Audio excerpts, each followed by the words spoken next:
SSC পরীক্ষা শেষে আবারও স্বামীর বাড়িতে ফিরে আসে মুস্কান। এইবার প্রতিটি এক্সামও সে ভালো দিয়েছে। মুস্কানের সাথে এসেছে জিন্নাতও। ভাইয়ের বাড়ি থেকে বাবার বাড়ি, বাবার বাড়ি থেকে ভাইয়ের বাড়ি, এই দুই জায়গায় যাওয়া আসাই তার কাজ হয়ে গেছে এখন। বিষণ্ণ মন নিয়ে সে কোনো রকমে দিনগুলো পার করছে। শুধু মুখে হাসি টেনে সকলের সাথে কথা বললেও মনের দিক থেকে একদমই ঠিক নেই জান্নাত তালুকদার। ছেলেটাকে ওই দিন দেখেছিল, শুকিয়ে মুখটা এইটুকু হয়ে গেছে। রিতা ফোন দিয়ে কান্নাকাটি করছে। মোকলেসও কতবার মাপ চেয়েছে। এবার কি তবে ক্ষমা করে দেওয়া উচিত? ছেলে মেয়েদের এভাবে কষ্ট দিয়ে তো সেও ভালো নেই। এত শক্ত তো সে কোনোদিনও ছিল না। তাহলে আজ কেন? না সে ভালো আছে, আর না তার ছেলে মেয়েরা ভালো আছে। মনের শান্তির জন্য মোকলেস কি লাস্ট আরেকটা সুযোগ দিয়ে দেখবে? সিদ্ধান্তহীনতায় ভুগছে জিন্নাত। নিজের রুমে বসে একা একাই কথাগুলোই ভাবছিল সে। আর তখনই তার ঘরে ফাইজা আসে। কি করছো ফুপিমণি? ঠোঁটে হাসি ফুটিয়ে উত্তর দিল জিন্নাত। কিছু না, আয় বস। বসবো না, বারান্দায় চলো, আমার মাথায় তেল দিয়ে দিবে, আর তোমার সাথে গল্প করব। জিন্নাত আবারও হাসল। আচ্ছা। বারান্দায় আরাম করে বসে হাতের তালুতে তেল নিয়ে ফাইজার তুলে দিতে দিতে জিজ্ঞেস করলো জিন্নাত, মুস্কান কোথায়? ওই তো ওদিকে এলাম, মায়ের সাথে কিচেনে কি যেন রান্না করছে। মুস্কান তো দেখছি ভালোই রান্না শিখেছে। এবার তাহলে তোকেও বিয়েটা দেই, তুইও শাশুড়ির সাথে গল্প করে করে রান্নাটা শিখে নিবি। ফাইজা মুস্কি হেসে বলল, তোমার মতো শাশুড়ি হলে আমি সব চোখ বুঝে করতে রাজি। জিন্নাত মুখ লটকিয়ে বলল, আমার মতো শাশুড়ি পেতে হলে তো আমার ছেলের মতো বদমাস অসভ্যকে বিয়ে করতে হবে। ওই ফাজিলকে কে বিয়ে করবে? ফাইজা এবার কথার পয়েন্ট খুঁজে পায়। কেশে গলাটা পরিষ্কার করে বলে, রিশাদ ভাইয়াকে কি ক্ষমা করা যায় না ফুপিমণি? রিশাদ ভাইয়া খুব ভালো হয়ে গেছে, বিশ্বাস করো, আমি খুব ভালোবাসি। তোকে কে বলেছে রিশাদ ভালো হয়ে গেছে? এইসব ওই ছেলের অভিনয়, তুই বুঝবি না। ফাইজা উল্টো ঘুরে তার ফুপিমনির হাত চেপে ধরে। আমি সত্যি বলছি ফুপিমণি, রিশাদ ভাইয়া একদম ভালো হয়ে গেছে। উনি আর ওইসব বাজে জিনিস খাই না, বাজে বন্ধুদের সাথে মিশে না, রাতেও দ্রুত বাসায় ফিরে আসে। Trust me. জিন্নাত ভ্রু কুচকায়। তুই এত কিছু কিভাবে জানিস? বেশ কয়েকদিন যাবত দেখছি তোর মুখ থেকে রিশাদের প্রশংসাই সরছে না, ব্যাপার কি বলতো? ফাইজা তোতলায়। ব্যাপার থাকতে যাবে কেন? আমাদের চোখে কি পড়ে না রিশাদ ভাইয়া যে পরিবর্তন হয়েছে? এইটা তো আমাদের গেটের দারোয়ানও বলে দিতে পারবে, কারণ উনি বাড়ির রাস্তায় রোজ দাঁড়িয়ে থাকে তোমার জন্য। কি কথা হচ্ছে তোমাদের মাঝে? হাতে চিকেন পাকোড়ার প্লেট নিয়ে বারান্দায় প্রবেশ করে মুস্কান। মুস্কানকে দেখে চমকে যায় ফাইজা। তেমন কিছু না ভাবি, ফুপিমনির সাথে গল্প করছিলাম। জিন্নাত তীক্ষ্ণ নজরে ফাইজাকে দেখছে। কথা ঘুরোচ্ছ কেন এই মেয়ে? মুস্কান হেসে বলে, আমাকে ছাড়া গল্প আমি তো মানবো না। এই দেখো, গরম গরম চিকেন পাকোড়া নিয়ে এসেছি তোমাদের জন্য, খেতে খেতে গল্প করো। ঠিক সেই মুহূর্তে কল আসে ফাইজার ফোনে। ফাইজা ফোনের স্ক্রিনে তাকিয়ে চলে যেতে যেতে বলে, আমি এক্ষুনি আসছি, তোমরা বসো। মুস্কান আর জিন্নাত দুইজনেই অবাক হয়ে ফাইজার চলে যাওয়া দেখে। বিকাল থেকে ঘরের দরজা বন্ধ করে কারো সাথে কথা বলছে ফাইজা। এখন সন্ধ্যা হয়ে গেছে। মুস্কান কয়েকবার ফাইজার রুমের সামন থেকে চক্কর কেটে চলে গেছে। এতক্ষণ ধরে কার সাথে কথা বলছে ফাইজা? বেশ কয়েকদিন ধরে ফাইজার পরিবর্তন মুস্কানের চোখেও পড়েছে। মেয়েটা সারাক্ষণ ফোন নিয়েই পড়ে থাকে। পড়াশোনাও মনোযোগ কমে গেছে। কে জানে এক্সামগুলো ঠিক মতো দিয়েছে কিনা। মুস্কান আর এত চিন্তা না করে নিজের ঘরে চলে গেল। ইদানিং তার শরীরটা কেমন দুর্বল দুর্বল লাগে। বুঝতে পারছে না কি হলো, মাথাটা শুধু তার ভার লাগে। সারাদিন শুয়ে থাকতে ইচ্ছে করে। ঘরে ঢুকে ফোনটা হাতে নিতেই ফারিসের অনেকগুলো মিসড কল দেখতে পেল। সে কল দিয়েছিল বলেই হয়তো দিয়েছে। মুস্কান কল ব্যাক করার সাথে সাথে ফারিস কেটে আবার কল দিল। মুস্কান রিসিভ করে হ্যালো বলতেই ফারিসের চিন্তিত গলা শোনা গেল। হ্যালো। শরীর কেমন লাগছে এখন? ফোন কাছে রাখো না কেন তুমি? কল দিলে পাই না। শরীর কি বেশি খারাপ লাগছে? মুস্কান ছোট্ট করেই উত্তর দিল, এখন ভালো লাগছে। আপনি কখন আসবেন? এসে পড়বো জলদি। কিছু লাগবে? আচার নিয়ে আসেন তো। আনবো। আর কিছু? না। চটপটে আইসক্রিম ফুচকা এগুলো কিছু লাগবে না। না, ওইসব খেতে ইচ্ছে করছে না। ফারিস একটু অবাকই হলো। চটপটি খাওয়ার জন্য পাগল হয়ে যাওয়া মেয়েটা বলছে তার এসব খেতে ইচ্ছে করছে না। চিন্তিত স্বর নিয়ে ফারিস আবারও জিজ্ঞেস করল, তোমার কি খুব বেশি খারাপ লাগছে? আমি কি ডক্টর নিয়ে আসবো? মুস্কান হেসে ফেলল। আরে না, পাগল হয়েছেন? এইটুকুর জন্য কি কেউ ডক্টর নিয়ে আসে? আচ্ছা, তুমি রেস্ট নাও, আমি আসছি কিছুক্ষণের মধ্যে। ফারিসের সাথে কথা বলে বিছানায় কাঁথা মুড়ি দিয়ে শুয়ে পড়ল মুস্কান। এই সময়টা তার কাছে এত খারাপ কেন লাগে সে বুঝতে পারে না। তাজমহল বিকেল থেকেই মুস্কানকে খেয়াল করছে। নিজের হাতে মাংসের পাকোড়া ভেজেছে খাবে বলে, কিন্তু ভাজার পর আর নাকি খেতে ইচ্ছে করছে না। ফাইজা আর তার ফুপিমনির জন্য নিয়ে গেছে। এই অবেলায় কাঁথা মুড়ি দিয়ে শুয়ে আছে। তাজমহল গিয়ে বার দুয়েক ডেকে এসেছে খাওয়ার জন্য। রাতের খাবারটা খেয়ে না হয় শুয়ে থাকুক, কিন্তু খেতে ইচ্ছে করছে না স্পষ্ট জানিয়ে দিয়েছে ওনাকে। তাজমহল আর জোর করেনি, ছেলে আসলে না হয় সেই রাজি করাবে, এই ভেবে চলে এসেছে। বেশি রাত করে বাড়ি ফেরেনি ফারিস। কাজ শেষ করে মুস্কানের জন্য দ্রুতই ফিরে এসেছে। হাতে করে যেন আচারের দোকান তুলে নিয়ে এসেছে। ফারিস ঘরে ঢুকতেই দেখে পুরো রুম অন্ধকার। সে আচারের বড় ব্যাগটা সোফার ওপর রেখে লাইট অন না করেই ফ্রেশ হতে ওয়াশরুমে চলে গেল। ফারিস এসেছে বুঝতে পেরে শোয়া থেকে উঠে বসল মুস্কান। সজাগই ছিল এতক্ষণ, ফারিসের জন্য অপেক্ষা করছিল। তাকে খাবার খাইয়ে একেবারে ঘুমাবে বলে শুধু শুয়েছিল। প্রতিদিন যেটা করে সে। ওয়াশরুম থেকে বের হয়ে মুস্কানকে খাটের ওপর মাথা ধরে বসে থাকতে দেখে ফারিস। সে গিয়ে মুস্কানের পাশে বসল। আলগোছে মুস্কানের মাথাটা নিজের কাঁধে ফেলে কোমল স্বরে জিজ্ঞেস করল, কি হয়েছে? মা বললো সারাদিন নাকি কিছুই খাওনি। দিন শেষে বাড়ি এসে যদি তোমাকে এভাবে নিস্তেজ হয়ে পড়ে থাকতে দেখে, তাহলে কি ভালো লাগে বলো? মুস্কান ফারিসের কাঁধ থেকে মাথা উঠায়, মৃদু হেসে বলে, আমার কিছু হয়নি। আপনার মতো স্বামী থাকলে কিছু কি হতে পারে? নিচে আসুন, আমি খাবার বেড়ে দিচ্ছি। ফারিস বাধা দিয়ে বলল, পরে খাবো, আগে আমার প্রশ্নের জবাব দাও। মুস্কান ছোট্ট করে বলল, কি প্রশ্নের? ফারিস তীক্ষ্ণ দৃষ্টিতে তাকালো মুস্কানের চোখে। গাঢ় কণ্ঠে সরাসরি প্রশ্ন করল, তোমার কি এই মান্থে পিরিয়ড মিস হয়েছে? সরাসরি এভাবে বলায় লজ্জায় পেয়ে গেল মুস্কান। ফারিস আবার বলল, কথার উত্তর দাও মুস্কান, লজ্জা পরে পেও। মুস্কান যেন আরো লজ্জা পেল, মিয়ে যাওয়া কণ্ঠে বলল, শুধু এই মান্থেই নয়, গত মান্থেও পিরিয়ড মিস হয়েছে আমার। হোয়াট? উত্তেজিত হয়ে খাট থেকে উঠে দাঁড়ালো ফারিস। ফারিসের উচ্চ কণ্ঠে মুস্কান কেঁপে উঠল। 2 মান্থ হয়ে গেছে, তুমি আমাকে জানাওনি কেন? মুস্কান ঢোক গেল। পিরিয়ড মিস হয়েছে, এটা কি বলার মতো কোনো বিষয়? সে ভয়ে ভয়ে বলল, আগেও তো এমন হয়েছিল, তাই। তাই কি? ও গড, এত ইরেসপন্সিবল কি করে হলে তুমি? আগে এমন হয়েছে বলে যে এখন এমন হবে, এটার তো কোনো মানে নেই, তাই না? মুস্কান থম মেরে দাঁড়িয়ে আছে। ফারিসের কথা শুনে উত্তেজনায় তার সর্বাঙ্গ কাঁপছে। ফারিস দ্রুত নিজের প্যান্টের পকেট থেকে মুস্কানের জন্য আনা প্রেগনেন্সি কিটটা বের করল। মুস্কানের হাতে দিয়ে বলল, ওয়াশরুমে যাও, কুইক, ইমিডিয়েটলি আমাকে এনে দেখাবে, বুঝেছ? কিন্তু সব কিন্তু পরে শুনবো, দ্রুত করো। মুস্কানকে ঠেলে ওয়াশরুমে পাঠিয়ে দিল ফারিস। ওয়াশরুমের বাইরে দাঁড়িয়ে সে সামনে পায়চারি করতে লাগলো। সময় নিয়ে ওয়াশরুমের দরজা খোলে মুস্কান। ভীতু চোখে তাকিয়ে ফারিসের দিকে হাত বাড়িয়ে দেয়।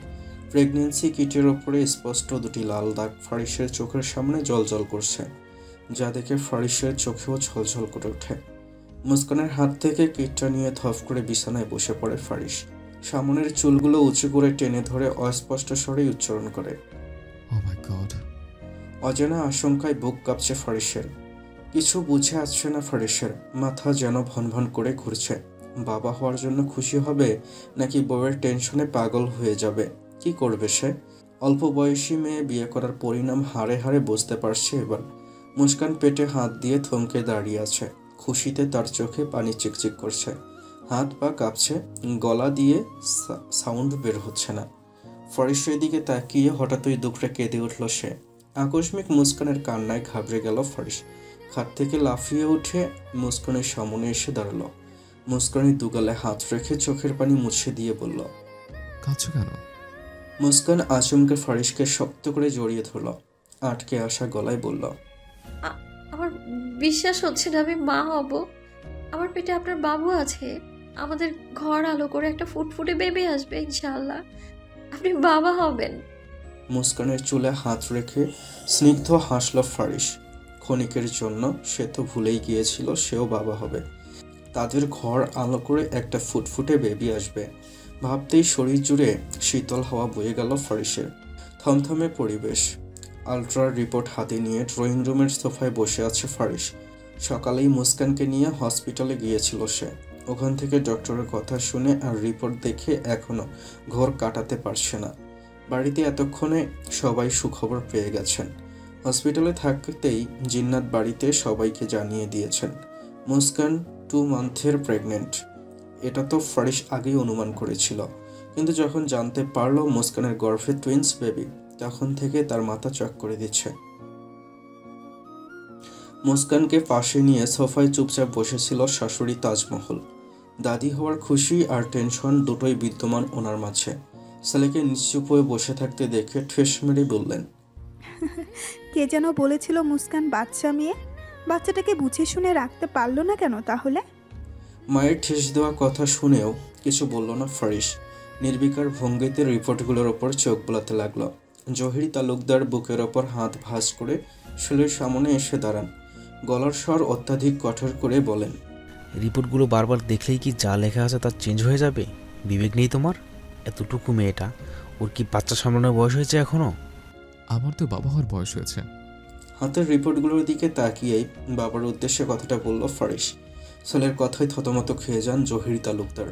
তেতে উঠে বলেন, এক চর দেব অসভ্য ছেলে, নির্লজ্জের মতো বলছে বাবা হওয়ার বয়স হয়েছে। তোমার বইয়ের বয়স যে কম তা তুমি জানো না? আশ্চর্য, আপনি আমাকে কিভাবে ধমকাচ্ছেন কেন? আপনার নাতি নাতি আসার তারা বেশি ছিল, তা অসময় চলে এসেছে। এখানে আমার কি করার? কই কই আমাকে মাথায় উঠিয়ে নাচবেন? এত জলদি দাদা হওয়ার সুযোগ করে দিলাম, তা না করে ধমকাধমকি করছেন। ছেলের কথা শুনে ব্যাককল বনে গেল জহির তালুকদার। কি সুন্দর করে সব দোষ ওনার নাতি নাতনিদের ওপর চালিয়ে দিল। এমন বজ্জাত ছেলে যেন আর কারো না হয়। ঘরের সকলে এতক্ষণ অসহায়ভাবে তাকিয়ে বাবা ছেলে তর্কাতর্কি দেখছিল। বিরক্ত হয়ে তাজমহল বলল, উফ, তোমরা থামবে? কি শুরু করেছো? ফারিস, যাও মুস্কানকে নিয়ে ঘরে যাও, আর এখন রেস্টের প্রয়োজন। আর আপনি জলদি আব্বাজানকে একটা ফোন করেন, ওনাদের সুখবরটা জানাতে হবে তো। গ্রামে মিষ্টি পাঠানোর ব্যবস্থা করেন শিগগিরই। আমি যাই আমার আব্বাজানকে খবরটা দিয়ে আসি, উনি যে কি খুশি হবেন আল্লাহ। উচ্ছ্বসিত হয়ে কথাগুলো বলে নিজের ঘরের দিকে ছুটলেন তাজমহল। নাতি নাতনি আসতে চলেছে সেই খুশিতে আত্মহারা হয়ে পড়েছেন তিনি। ফাইজা ফুপিমণি হওয়ার খুশিতে পুরো ঘর জুড়ে লাফাচ্ছে। এই জিন্নাতকে জড়িয়ে ধরছে তো এই মুস্কানকে জড়িয়ে ধরছে। উৎকণ্ঠিত স্বরে চেঁচিয়ে বলছে, ইয়াহু, আমি খালামুনি ফুবিমুনি দুটোই হতে যাচ্ছি। বাবা, তুমি কি হতে যাচ্ছ? দাদা ভাই নাকি নানা ভাই? জহির তালুকদারের হাত ধরে বলল ফাইজা। মেয়ের খুশিতে জহির তালুকদারও হাসলেন। মুখ থেকে গম্ভীরতা একেবারেই গায়েব করে মেয়ের খুশিতে তাল মেলালেন। আমার বৃদ্ধ বয়সে খেলার সঙ্গে এসে পড়েছে। আমরা দুটো দোলনা আনবো। আমার দাদু দিদিভাইয়ের জন্য সব কিছু ডাবল ডাবল নিয়ে আনবো। আমরা তো এখন থেকে দাদু দাদু সুখ অনুভব হচ্ছে মা। মুস্কান নিচ থেকে মাথা তুলতে পারছে না লজ্জায়। সবাইকে এত উচ্ছ্বাসিত দেখে তার মন উষ্ণতায় ভেসে যাচ্ছে। ফারিস মুস্কানের দিকে নিজের এক হাত বাড়িয়ে দিয়ে বলল, ঘরে চলুন ম্যাডাম, আপনার সব কিছু এখন থেকে ডাবল হয়ে গেছে। ডাবল বেবি, ডাবল যত্ন, ডাবল খাওয়া, ডাবল বিশ্রাম, ডাবল ভালোবাসা, এভরিথিং। 2 মাস পরের কথা। মুস্কানের অসুস্থতা বেড়েছে। খাওয়া দাওয়া আরও অরুচি হয়েছে। পেট কিছুটা বড় হয়েছে। প্রথম দিকে বমি না হলেও এখন বমি করে বেহাল দশা। যাই খাচ্ছে তাই উগড়ে দিচ্ছে মুস্কান। কোনো কিছু খেলে সেটা পেট থেকে বের না হওয়া পর্যন্ত শান্তি মিলছে না। বইয়ের অবস্থা দেখে ভীষণ চিন্তিত ফারিস। প্রেগনেন্ট হলে একটা মেয়েকে এত কিছু সাপার করতে হয়, মুস্কানকে না দেখলে সে বুঝতোই না কখনো। বড্ড অসহায় লাগে ফারিসের মুস্কানকে এমন কষ্ট পেতে দেখে। মেয়েটা সারা রাত ঘুমাতে পারে না। দিন রাত 24 ঘন্টাই কেমন হাঁসফাঁস করে। জোর করে কিছু খাওয়ালেও পেটে রাখতে পারে না। কিছুক্ষণ আগে মুস্কানকে নিয়ে চেক আপ করিয়ে ফিরেছে ফারিস। বাচ্চারা সুস্থ আছে, কিন্তু ডক্টর কড়াকড়িভাবে বলে দিয়েছেন, মিসেস মুস্কানের খাওয়া দাওয়ার প্রতি আরও সচেতন হওয়া প্রয়োজন। এই বয়সে প্রেগন্যান্সি, তাও আবার টুইন্স বেবি, মা ও সন্তানের জন্য, যেটা খুবই রিস্কি। তাই অলওয়েজ সাবধানতা অবলম্বন করে চলতে হবে। পুষ্টিকর খাবার আর নিয়মিত চেক আপ মাস্ট বি করতে হবে। এই সময় কোনো ভারী কাজ করা চলবে না। ফারিস ডক্টরের বলা প্রতিটি উপদেশ অক্ষরে অক্ষরে পালন করে যাচ্ছে। মুস্কানের যত্নে কোনো কমতি রাখছে না সে। ইদানিং বেশিরভাগ সময় বাড়িতেই থাকছে ফারিস। মুস্কান পছন্দ করে বলে দিনের অনেকটা সময় তার সাথে ব্যয় করে। মুস্কান কোথাও ঘুরতে যেতে চাইলে তাকে নিয়ে যায়। দুপুরের খাওয়া শেষে শাশুড়ির সাথে তার রুমে বসে গল্প করছিল মুস্কান। জিন্নাত তার বাবার বাড়ি চলে গেছেন আরও 1 মাস আগেই। স্বামীর বাড়িতে যাওয়ার ইচ্ছা থাকলেও স্বামীর তাকে ঘরে নেওয়ার প্রতি কোনো আগ্রহ না দেখে আর গেল না। তাজমহলের সাথে গল্প করতে করতে কখন যে মুস্কান ঘুমিয়ে পড়েছে বুঝতেই পারেনি। তাজমহলও ছেলের বউয়ের মাথায় বিলি কেটে দিতে দিতে নিজের চোখ লেগে যায়। ফারিস দুপুরের পর বাড়িতে এসে মুস্কানের খোঁজে মায়ের ঘরে ঢুকতেই একটা মুগ্ধকর দৃশ্য দেখে তার চোখ জুড়িয়ে যায়। তার মা আর বউ একে অন্যকে জড়িয়ে ধরে ঘুমাচ্ছে। আহা, কি মনোরম দৃশ্য! মন চোখ জুড়ে শান্তির হাওয়া খেলা করছে ফারিসের। নিঃশব্দে দুজনের গায়ে কাঁথা দিয়ে দরজা ভিড়িয়ে বেরিয়ে আসে সে। রুমের বাইরে দাঁড়াতেই তার বাবা জহিরকে এদিকটায় আসতে দেখে বাবাকে দেখে দাঁড়িয়ে থাকে ফারিস। কাছে আসতেই প্রশ্ন করে, দুপুরে খেতে এসেছেন? জহির মাথা নাড়ান। ফারিস বলল, চলেন, আজ বাবা ছেলে একসাথে খাবো। দাঁড়াও, তোমার মাকে ডাকি, খাবার বেড়ে দিতে হবে তো। একদিনের জন্য না হয় আমরাই বেড়ে খেলাম, ওরা ঘুমাচ্ছে। কারা? ফাইজা আর তোমার মা? না, মা আর মুস্কান। জহির তালুকদার খুব খুশি হন, সাথে সাথে বলেন, চলো চলো, আমারও নিয়ে খেতে পারি, চলো। বাবা তাড়াহুড়োতে স্মিত হাসে ফারিস। প্রায় ঘন্টাখানেক যাবৎ বাড়ির বাইরে ফাইজা। বেশ কয়েক মাস ধরে মুস্কান ফাইজাকে খেয়াল করছে। ফাইজা যে কারোর সাথে রিলেশন করছে এটা সে 100% শিওর।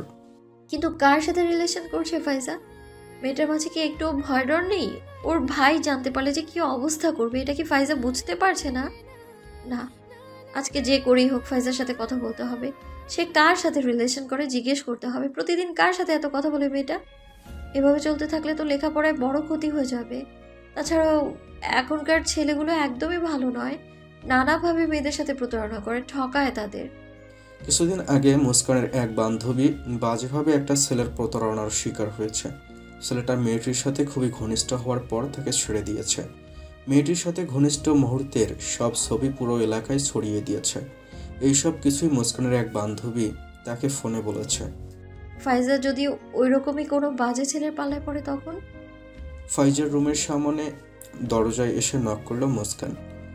একবার নয়, পরপর কয়েকবার, কিন্তু কোনো সাড়া শব্দ না পেয়ে এবার রুমে ঢুকে গেল সে। পুরো রুম জুড়ে চোখ বুলিয়েও ফাইজাকে খুঁজে পেল না মুস্কান। রাত বাজে 11:15। এই রাতের বেলায় ফাইজা নিজের ঘর ছেড়ে কোথায় যাবে? চারপাশে তীক্ষ্ণ নজর বুলিয়ে জানালার পাশে এসে দাঁড়ায় মুস্কান। ফাইজার জানালা দিয়ে বাড়ির পেছন দিকটা পুরো দেখা যায়। সেখানে দাঁড়িয়ে নিচের দিকে তাকাতেই যা দেখল, এক মুহূর্তের জন্য পুরো পৃথিবী ঘুরে গেল তার। ফাইজার রিশাদ ভাই একে অপরকে জড়িয়ে ধরে আছে, তাও আবার এই রাতে বেলা। কপালে ঘাম জমতে শুরু করেছে মুস্কানের, গলা শুকিয়ে কাঠ। তার মানে ফাইজা আর কারোর সাথে নয়, রিশাদ ভাইয়ের সাথে। মস্তিষ্ক চলা বন্ধ হয়ে গেছে যেন। ধপ করে ফাইজার খাটে বসে হিসেব মেলাতে লাগলো মুস্কান। এই জন্যই ফাইজার কাছে রিতা আর রিশাদ ভাইয়ের সব খবর থাকতো। এই জন্যই ফাইজা ফুপিমনির কাছে বারবার রিশাদ ভাইয়ের সুনাম করতো। এই জন্যই ফুপিমনিকে বাড়িতে যাওয়ার জন্য এত জোর করতো। এই জন্যই ফুপিমনির কাছে রিশাদ ভাইয়ের ছোটবেলার গল্প শুনতে চাইতো। মজার ছলে তো মাঝে মধ্যে ফুপিমনিকে তার শাশুড়ি হওয়ার কথাও বলে ফেলেছে। 20 মিনিট ধরে ফাইজার রুমে বসে এইসব চিন্তা করে যাচ্ছে মুস্কান। ফাইজার ডাকে মুস্কানের সম্বিত ফ্রে। তুমি এভাবে এইখানে বসে কি ভাবছো ভাবি? মুস্কান চোখ তুলে তাকায় ফাইজার দিকে, কোনো ভনিতা ছড়াই প্রশ্ন ছুড়ে। রিশাদ ভাইয়ের সাথে তোমার কি সম্পর্ক ফাইজা? ফাইজা আতকে ওঠে, বিস্ফোরিত নয়নে তাকায় মুস্কানের দিকে। মুস্কান আবারও বলল, রাত 12টা বাজে তুমি রিশাদ ভাইয়ের বাহুবন্ধনে কি করছিলে ফাইজা? ফাইজার গলা কাঁপছে, ঠোঁট নাড়াচ্ছে, অথচ কিছু বলতে পারছে না। মুস্কান উঠে দাঁড়ায়, ঝাঁঝালো স্বরে বলে, রিশাদ ভাইয়া কেমন ছিল এটা কি তুমি জানো না? তোমার ভাই জানতে পারলে কি হবে ধারণা করতে পারছো? ভাইয়ের কথা শুনে গলা শুকিয়ে আসে ফাইজার, ক্ষীণ আওয়াজে বলে, আমি রিশাদকে ভালোবাসি, ভাইয়া জানলেও আমার কোনো যায় আসে না। চেঁচিয়ে ওঠে মুস্কান। ফাইজা, রিশাদ ভাইয়া কতটা বাজে লম্পট ছেলে জানো না তুমি? ফাইজাও এবার উল্টো চেঁচায়। একদম রিশাদকে বাজে ছেড়ে বলবে না। আর তুমি কি আমাকে বাধা দেওয়ার? কয়েকদিন হয়েছে এই বাড়িতে এসেছো, একেবারে নিজেকে রানী ভাবতে শুরু করেছো। আমার লাইফে ইন্টারফেয়ার করার অধিকার কে দিয়েছে তোমায়? বেরিয়ে যাও আমার রুম থেকে। মুস্কানের চোখ চলচল করে ওঠে। এটা তুমি কিরকম ব্যবহার করছো আমার সাথে ফাইজা? তুমি তো এমনটা ছিলে না। ফাইজার যেন মুস্কানের কথা কানেই ঢুকলো না। সে চুপচাপ বুকে হাত ভাঁজ করে রাগে মুড নিয়ে দাঁড়িয়ে আছে। মুস্কান চোখের পানি মুছে স্পষ্ট স্বরে বলে, আমি রিশাদ ভাইয়ের মতো একটা ছেলের সাথে কিছুতেই তোমাকে সম্পর্কে থাকতে দিব না। উনি ভালো ছেলে না, তোমার জীবনটাকে একদম নষ্ট করে দিবে। আমি এক্ষুনি বড় চাচিকে গিয়ে সব বলে দিব। ফাইজা চমকে ওঠে, মুস্কানের বাহু চেপে ধরে তাকে বাধা দেয়। তুমি কিছুই বলবে না মাকে? আমি বলবো। এটা বলে মুস্কান ফাইজার হাত ছাড়িয়ে ঘর থেকে বেরিয়ে সিঁড়ির কাছে চলে আসে। ফাইজা ছুটে এসে মুস্কানের হাত শক্ত করে চেপে ধরে। আমি তোমাকে নিষেধ করছি ভাবি। মুস্কান ফাইজার হাত থেকে জোর করে নিজের হাত ছোটানোর চেষ্টা করছে। এদিকে ফাইজা ভয়ে আছে, যদি মা জেনে যায় তাহলে ভাইয়া আর বাবা জানতে বেশি সময় লাগবে না, আর যদি ওরা জানতে পারে তাহলে ওর অবস্থা শেষ। ফাইজা অনেকটা ভয়ের মাঝেই মুস্কানের হাত ধরে টানাটানি করছে। মুস্কানকে কিছুতেই নিচে যেতে দিচ্ছে না, তাকে অনবরত বাধা দিয়ে যাচ্ছে। এদিকে মুস্কানও ফাইজার হাত থেকে ছোটার জন্য জবরদস্তি করে যাচ্ছে। টানাটানির এক পর্যায়ে ফাইজার হাত থেকে মুস্কানের হাত ফসকে যায়। তাল সামলাতে না পেরে সিঁড়ি থেকে কয়েক পা পিছিয়ে যায় মুস্কান। পড়ে যাবে ঠিক সেই মুহূর্তে পেছন থেকে দুটো শক্ত হাত তাকে আঁকড়ে ধরে। ভাইকে দেখে কলিজা শুকিয়ে যায় ফাইজার। মুস্কান যে ফারিসের কতটা অংশ জুড়ে আছে এটা জানতে এই বাড়ির এখন কারোরই বাকি নেই। ফারিসের ভেতরটা এখনো কাঁপছে। কিছুক্ষণ আগে কি ঘটতে যাচ্ছিল এটা ভেবেই তার আত্মা বেরিয়ে আসার উপক্রম। মুস্কানের সারা শরীর কম্পনে ধরা দিয়েছে। সময় মতো ফারিস তাকে আগলে না ধরলে কি হয়ে যেত এখন? ফাইজা মাথা নিচু করে ভয়ে ভয়ে ভাইকে বলে, সরি ভাই। বাকিটুকু বলার আগেই ফাইজার গালে কষিয়ে থাপ্পড় মারল ফারিস। সাথে সাথেই কেঁদে দিল ফাইজা। ফারিস ধমকিয়ে বলল, পাগল হয়ে গেছিস? সেন্স নেই কোনো? তোর ভাবি প্রেগনেন্ট, তুই জানিস না? আমি সময় মতো না আসলে কি হতে যাচ্ছিল কোনো ধারণা আছে? চেঁচামেচির শব্দ শুনে ঘর থেকে ছুটে বেরিয়ে আসে জহির তাজমহল। তাজমহল আতঙ্কিত হয়ে জিজ্ঞেস করে, কি হয়েছে বাবা? থাপ্পড় খেয়ে ফাইজা হেসকি তুলে কাঁদছে। কান্নার জন্য কথা বলতে পারছে না। মুস্কান ভীতু স্বরেই বলল, ওর কোনো দোষ নেই। আমি। ফারিস রক্তচক্ষু নিয়ে তাকায় মুস্কানের দিকে, হুঙ্কার ছেড়ে বলে, তোমাকে তো পরে দেখছি। মেয়েদের গায়ে হাত তোলাটা একদমই পছন্দ করেন না জহির তালুকদার। মেয়ের গালে হাত দিয়ে কান্না করা দেখে উনি বুঝেই গিয়েছেন ফারিস হয়তো থাপ্পড় মেরেছে। কপালের ভাঁজ পড়ে জহিরের। ছেলে তো তার বোনকে তাদের থেকেও বেশি ভালোবাসে, আগলে রাখে। তাহলে কি এমন হলো যে আদরের বোনের গায়ে হাত তুলতে হলো? গম্ভীর স্বরে ছেলেকে শুধায় জহির। ফাইজাকে থাপ্পড় কেন মেরেছে ফারিস? ফারিসের বুকের ভেতরটা এখনো ভয়ে ধরফর করছে। সময় নিয়ে শান্ত হয় সে। বাবা মার দিকে তাকিয়ে উত্তর দেয়, ও শিরের উপর মুস্কানের সাথে ধস্তাধস্তি করছিল। সদর দরজা দিয়ে ঢোকার সময় দৃশ্য দেখে আমি আর একটুর জন্য মুস্কান শিরে থেকে উল্টে পড়ে যায়নি, কিন্তু আমার মনে হচ্ছে পায়ে ব্যথা পেয়েছে। পায়ে ব্যথা পেয়েছো তুমি? মুস্কানের দিকে তাকিয়ে বলল ফারিস। মুস্কান আমতা আমতা করে। আসলেও ও পায়ে ব্যথা পেয়েছে। বাছার জন্য বেকায়দায় পা রাখতে গিয়ে পায়ে অনেকটা আঘাত লেগেছে। অস্ফুট স্বরে আহ করছিল তখন, কিন্তু সে তো ব্যথা না পাওয়ার ভান ধরে দাঁড়িয়ে আছে। উনি বুঝলো কি করে? মুস্কানের দিকে তাকিয়ে রাগে ফুঁসছে ফাইজা। ওর জন্য আজ প্রথমবার তার ভাই তার গায়ে হাত তুলেছে। এটা সে বিশ্বাসই করতে পারছে না। ফারিসের মুখ থেকে এমন কথা শুনে তাজমহল আর জহির দুজনেই রেগে যান। তাজমহল ফাইজার বাহু টেনে নিজের দিকে ঘুরিয়ে কড়া কণ্ঠে বলেন, এসব কি শুনছি ফাইজা? অবুঝ তুমি? ছোট আছো এখনো? মুস্কানের সাথে এমন করতে গিয়েছো যদি কিছু হয়ে যেত ওর? ফাইজা এবার চিল্লিয়ে উঠল। ঝাড়া মেরে মায়ের থেকে নিজের বাহু ছাড়িয়ে বলতে লাগলো, থামো এবার। উফ, সারাক্ষণ শুধু মুস্কান মুস্কান আর মুস্কান। মুস্কান ছাড়া আর কিছু বোঝো তোমরা? এই মেয়ে আমার বাবা মা ভাই সবাইকে নিজের হাতের মুঠোয় নিয়ে নিয়েছে। ও আমার ভাইকে পর বানিয়ে দিয়েছে। ওর জন্য আজ আমার ভাই আমার গায়ে হাত তুলেছে। তোমরা আমার সাথে রুড ব্যবহার করছো। চিল্লিয়ে ওঠে ফারিস। ফাইজা! এবার তাজমহল ফাইজার গালে টেনে চড় মারল। জহিরও জোরে ধমক দিল মেহেকে। তাজমহল চেঁচালো, এত বড় বেয়াদব কবে থেকে হলে তুমি? মুস্কানের সম্পর্কে এমন ধারণা কিভাবে মনে আনতে পারলে? হঠাৎ কি এমন হলো যে মুস্কানকে এভাবে ভাবতে শুরু করেছো? ফারিস এসে ফাইজার সামনে দাঁড়ালো, রাগ দমিয়ে শান্ত স্বরে জিজ্ঞেস করলো, কি করছে মুস্কান তোর সাথে? ওর সাথে এরকম কেন করেছিস? ফাইজা চুপসানো দৃষ্টিতে ভাইয়ের দিকে তাকায়। অন্যায় তো তারই, কি বলবে এখন? ফাইজার চুপ থাকা দেখে ফারিসের রাগ বাড়ে। মুস্কানের দিকে তাকিয়ে পুনরায় জিজ্ঞেস করে, তুমি বলো কি হয়েছে? এতদিন তো ভালোই মিল ছিল দুজনের মাঝে, হঠাৎ কি হলো যে ফাইজা তোমাকে সহ্য করতে পারছে না? মুস্কান আর চোখে একবার তাকালো ফাইজার দিকে। ফাইজা দুই পাশে মাথা নেড়ে মুস্কানকে কিছু না বলতে ইশারা করছে। ভয়ে আতঙ্কে ফাইজার হাত পা ঠান্ডা। মুস্কান কি করবে বুঝতে পারছে না। ফাইজা যেভাবে তার ওপর ক্ষেপে আছে, এখন কিছু বললে নিশ্চিত আরও ক্ষেপে যাবে। তাছাড়াও ঘরের প্রত্যেকেই এখন রাগান্বিত হয়ে আছে।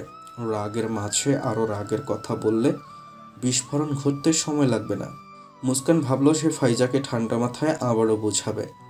এরপরও যদি ফাইজা না বুঝতে চায় তাহলে না হয় ওদেরকে বলা যাবে, ওরাই ফাইজাকে মানিয়ে নেবে। ফারিস এখনও থতমত ভাব নিয়ে তাকিয়ে আছে মুস্কানের দিকে। মুস্কানের দৃষ্টি ছন্নছাড়া, এদিকে ওদিকে অযথা নজর ঘুরিয়ে চলছে। ফারিসের খরা চাহনি এখনও মুস্কানের ওপর। কি হলো, কথা বলছো না কেন দুজন? মুস্কান ওপরের দাঁত দিয়ে নিচে ঠোঁট কামড়ে ধরে। একটু চিন্তা ভাবনা করার পর মিথ্যে বলে, আমি দুষ্টুমি করে ফাইজার ফোন ছিনিয়ে এনেছিলাম। ফাইজার নিজের ফোন নেওয়ার জন্য অমন করেছে। ফারিসের কঠোর স্বর। কোথায় ফাইজার ফোন? ফাইজা তড়িৎ গতিতে নিজের ফোনটা দেখিয়ে বলে, এই যে ভাইয়া, এই যে আমার ফোন, ভাবির থেকে নিয়ে নিয়েছি। হাসার চেষ্টা করে বলল ফাইজা। ফারিসের খটকা লাগে, সন্দিহান গলায় শুধায়, কি আছে এই ফোনে যার জন্য এত জোরে জোরে? ফাইজা ঘাবড়ে যায়, এবার যেন হার্ট অ্যাটাক করে বসবে সে। যদি ফোন চেক করতে যাই তখন কি হবে? মুস্কান দ্রুত উত্তর দিল, গেমস খেলছিলাম আমরা। কার আগে কে জিতেন সেটা নিয়ে কাড়াকাড়ি চলছিল। তাহলে তো ভয় কেন পাচ্ছ? মুস্কানের নিচু কণ্ঠ। আপনি রেগে আছেন এই জন্য। ফাইজাও সুর মেলালো। হ্যাঁ ভাইয়া। মুস্কান মনে মনে বলল, আল্লাহ, একটা মিথ্যের জন্য কয়টা মিথ্যে কথা বলতে হচ্ছে, রহম করো আল্লাহ। ফারিসের সন্দেহ এখনো যায়নি। শুধুমাত্র গেমস খেলার জন্য ফাইজা মুস্কানকে এত গলা কথা শোনাবে। ফাইজা হয়তো ভাইয়ের মনোভাব বুঝে যায়, তাই অপরাধীর সুরে বলে, তুমি আমাকে থাপ্পড় মেরেছো, এটা আমি মানতে পারিনি। বাবা মাও কেমন ধমকাচ্ছিল, তাই রাগের মাথায় ভাবিকে এতগুলো কথা বলে দিয়েছি। সরি ভাবি, আমি সত্যিই সরি। তাজমহল রাগী কণ্ঠে বললেন, তাই বলে ধস্তাধস্তি করার জন্য আর কোনো জায়গা পেলে না? শিরের উপরেই কেন? ফাইজা মাথা নুয়ে সরি বলল। তাজমহল এবার মুস্কানের দিকে তাকায়, শক্ত কণ্ঠে বলে, একদমই সাবধানে থেকো না তুমি। এই অবস্থায় চঞ্চলতাটা কমিয়ে দিলে তোমাকে কেউ জেলে বন্দি করে রাখবে না। এবার একটু সাবধান হও, নিজের দিকে খেয়াল রাখো। ফাইজা যখন নিজের ফোন তোমার থেকে নিতে চাইছিল, তুমি তখন ফোনটা ছেড়ে দিতে, তাহলে আর এই পরিস্থিতিতে পড়তে হতো না। ফাইজার কথা ছাড়ো, তুমি তো জানো তোমার এখন কতটা সাবধানে থাকা প্রয়োজন। এরপরেও এরকম একটা ভুল কি করে করতে গেলে? ছেলে মানুষের ছাড়ো, এখন মা হতে যাচ্ছ, চোখ কান খোলা রেখে চলাফেরা করো। আমার ছেলেটার চিন্তাও এবার একটু কমাও। মা, কি হচ্ছে? মুস্কানের চোখ ভিজে আসে, ঠোঁটে ঠোঁট চেপে কান্না আটকানোর চেষ্টা করে। এর আগে তার শাশুড়ি ওরফে বড় চাচি কখনো তার সাথে এমন কড়া গলায় কথা বলেনি। আজ যা বলেছে ঠিকই তো বলেছে, একদমই অসাবধান সে। কি দরকার ছিল ফাইজার সাথে বাড়াবাড়ি করতে যাওয়ার? সে তো জানে সে এখন আগের মতো ছোটাছুটি করতে পারবে না। তার জন্য ফারিসেরও চিন্তার শেষ নেই। ফারিস মুস্কানের কাছে আসে, হাত চেপে ধরে বলে, রুমে চলো, পায়ে কোথায় ব্যথা পেয়েছে দেখি।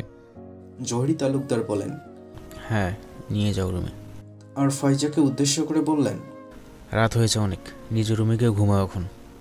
আর কখনো যেন মুস্কানের সাথে এমন ব্যবহার করতে না শুনি। ফাইজা মাথা নাড়িয়ে আচ্ছা বলে, স্বস্তির শ্বাস ফেলে নিজের রুমের দিকে এগিয়ে যায়। তাজমহল আর জহিরও নিজেদের রুমে চলে যায়। মুস্কান ফারিসের চোখে চোখ মেলাতে পারছে না, আসামির মতো মাথা নুইয়ে রেখেছে। ফারিসের নীরবতায় বলে দিচ্ছে সে এখনও রেগে। মুস্কান ক্ষীণ আওয়াজে বলল, সরি, আর হবে না এমন। দীর্ঘশ্বাস ফেলল ফারিস। মুস্কানকে পাজা কোলে তুলে নিয়ে রুমের দিকে অগ্রসর হয়। আলগোছে বিছানায় বসিয়ে বলল, পা দেখাও। তেমন একটা লাগেনি। আমি দেখাতে বলেছি। মুস্কান ডান পাটা বাড়িয়ে দিতেই ফারিস মুস্কানের ব্যথাযুক্ত পাটা আলতো করে ধরে নিজের হাঁটুর ওপরে রাখে। ফর্সা পা গোড়ালির দিকটায় অনেকটা ফুলে লাল বর্ণ ধারণ করেছে। ফারিস হালকা হাত লাগাতেই মুস্কান ব্যথায় অস্পষ্ট শব্দ উচ্চারণ করে ওঠে। ফারিস খাটের পাশে রাখা ড্রয়ার থেকে ব্যথার স্প্রেটা বের করে সেটা পায়ে লাগাতে লাগাতেই বলল, আর কোথাও লেগেছে? মুস্কান দুদিকে মাথা নাড়ে। ফারিস আবারও বলল, খেতে পেয়েছে? কিছু খাবে? মুস্কান আবারও না করল। ফারিস তপ্ত শ্বাস ফেলে স্প্রেটা রেখে উঠে যেতে নিলে মুস্কান ফারিসের বাহু ধরে আটকিয়ে দেয়। কাঁদো কাঁদো স্বরে বলে, আমার ভালো লাগছে না। আপনারা সবাই আমার উপর কেমন রেগে আছেন। আপনি কেমন বাঘের মতো গম্ভীর হয়ে কথা বলছেন। আমার কষ্ট হচ্ছে, কান্না পাচ্ছে। এমন কেন করছেন? রেগে যাওয়ার মতো কাজ করো কেন তাহলে? আর বলবো না, বলেছি তো। ফারিস একটু নরম হলো। মুস্কানের হাঁটুতে দু হাত রেখে মুস্কানের দিকে তাকালো। যদি করো? মুস্কান স্পষ্ট কণ্ঠে বলল, করবো না। ফারিস বেশ কিছুক্ষণ মোহিত দৃষ্টিতে তাকিয়ে থাকলো মুস্কানের দিকে। প্রেগনেন্ট হওয়ার পর মেয়েটা যেন আরও কুলোমুলো আর আকর্ষণীয় হয়ে গেছে। দেখলে শুধু দেখতেই ইচ্ছে করে। ফারিস সন্তর্পণে নিজের ঠোঁটজোড়া এগিয়ে নিয়ে যায় মুস্কানের পেটের দিকে। কামিজের ওপরই আলতো করে ঠোঁট ছুঁয়ে সেখানে নাক ঘষে বলে, জান বেরিয়ে গিয়েছিল আমার। এখনো মনে হলে হৃৎপিণ্ড ধুকভুক করে। তোমাদের কিছু হলে মরে যাবো আমি, একেবারে মরে যাব। মুস্কানের সমস্ত শরীরে লোম দাঁড়িয়ে গেল। বক্ষস্থলে তোলফড় শুরু হলো। ফারিসের মোলায়েম চুলগুলোতে হাত ডুবিয়ে অস্পষ্ট স্বরে বলল, আমরা ঠিক আছি তো, আমাদের বাবুরাও ঠিক আছে।